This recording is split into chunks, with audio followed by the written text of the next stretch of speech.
So yun, MM lang ang alam ko, idol. Pero napilitan tayo mag-tank ngayon. So nang ginamit natin yung Tigreal kasi minsan ginagamit naman natin yun. So ang ginawa ko, dumiretso na ako dun sa gold lane. So yun, nabigyan namin kaagad na maaga yung Mia. So first blood yung Mia niyan, idol. Di ko iniiwanan yung ano niyan, yung Layla niyan. Para tumaba kay. Kaso nahuli siya. So ayun, wala na ako. Sorry idol, wala na akong magagawa dyan ha. Sa'yo na yan. Tapos yun. Pangalawa, nabigyan ulit namin. Bumisita yung Vixana. So yun, nabigyan namin ulit yung Mia. So dumiretso na ako dun sa turtle. Para tulungan na yung yung core namin. So napitas namin si Trisla. Tapos nakuha pa namin yung yung turtle. So yun, tapos pumunta na ako diretso sa blue para makuha namin yung Niin. Kaso nga lang, nabigyan yung Vixana namin, idol. Pero binibait ko lang muna. And binibait ko lang muna. Tapos nakuha ko yung dalawa. Nakuha ko yung Julian. Tsaka yung Franco. Kaso nga lang, mabilis lang talaga pumindot yung Julian. Kaya nakatakas. So eto, idol. Inantay namin yung inantay ko dito yung Yin. Na lumabas. Kala ko mapapatay niya yung Layla. Kaso hindi pala. Kala ko mapapatay namin yung Yin. Yun pala nakatakas, idol. Ang bilis ng kamay. O, diba?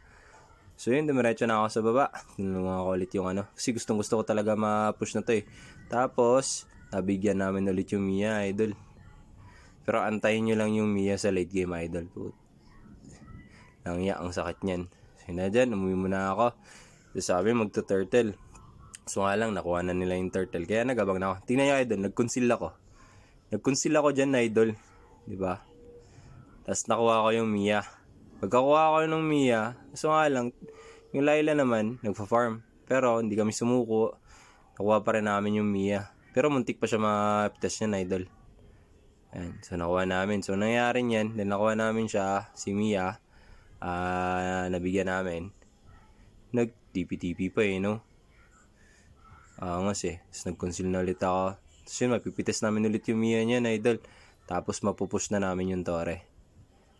Ayan. Nabigyan namin ulit. So, pagka-push ng Torre, umakit na ako yan, idol. Para tulungan din yung Torre sa taas. Para ma-down na namin. So, ayan. Dahil sa malapit na magkaka-lord, nanday ko muna. Nag-conceal ako para makuha yung Julian. Kasi gusto ko na yung Julian. Kasi sakit na ng Julian eh. Sa bilis pa. Palo talaga din yung Julian dyan. Yung Julian yung talaga yung nagdadala talaga. So, tingnan nyo, idol ah. Yan o, nasa likuran yung Layla. Pero kung andyan yung Layla nun, idol. Ubus yan. Pero tignan nyo pagkatapos niyan, matutula ko yung dalawa, yung Yin tsaka yung Mia, kaya mauubos din yan sila. Ang matitira na lang talaga niyan yung Trisla tsaka nung yung Franco. Yan na lang matitira. Tingnan nyo, idol, tutula ko. Bak, dalawa yung nakuha, diba? Yun. Ginawa ko, nag-command na ako ng Lord. Diba? RS na. Pumunta na yung core. Tingnan mo yung Layla tsaka Vixana, idol. Guguluhin ko lang sana yung Trisla eh. Tingnan mo, nabigyan tuloy siya.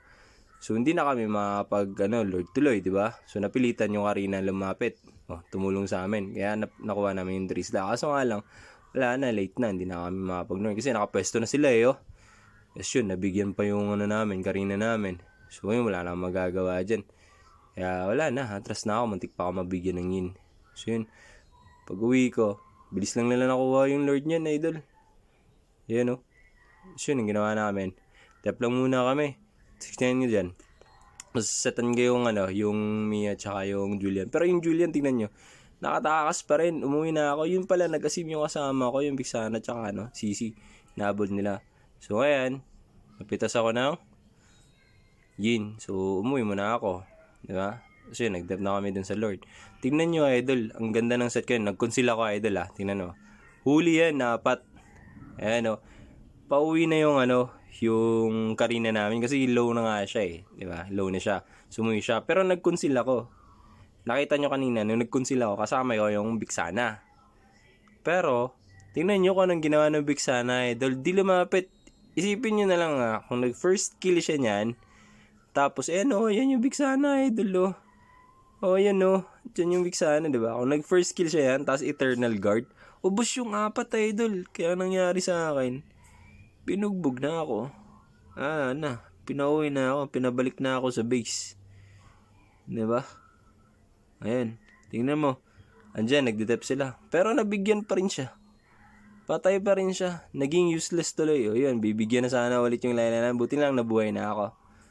Ayan, nabuhay na ako yan, natula ako. So, na-dep muna namin. Ayan. Dep namin dyan. Tapos tingnan mo, nag-command na ako na maglo-lord Ayan, kasi nandyan na nga sila. So, nakatakas nga yung Mia. So, yun. Tingnan nyo yung Layla, idol. And dahil sa Layla, babalik kami. Kasi nabigyan siya ng Julian. Pero kung sumunod siya kaagad nun, di ba, mapoprotect ko pa siya. So, wala na. Nakuha na nila yung Lord. So, nag-command na ako na, back na. Pati yung Karina. Pati yung Karina, idol. Palusa na. Maganda sana yung laro ng Karina eh. So, wala talaga. Hindi siya nasusuporta na maayos. Lugi-lugi kami ng dalawa. Laging late yung Big Sana lagi. So, yun. Dahil doon, minsan, wala na. Tinamad na ako mag-dep. Tamayo na lang ako niyan. Sabay tulak konti. Yan lang. Diba? So, hindi lahat kasalanan ng tank. Ginagawa minsan, ang hirap-hirap kaya mag-tank, Lods. Diba? Nagbi-vision ka, tutulong ka, ikaw bubugbugin, tatayo ka lang dyan, bubugbugin ka ng mga kalaban para lang maka-preheat yung marksman tsaka mage mo. Pero sa uli, kapasisi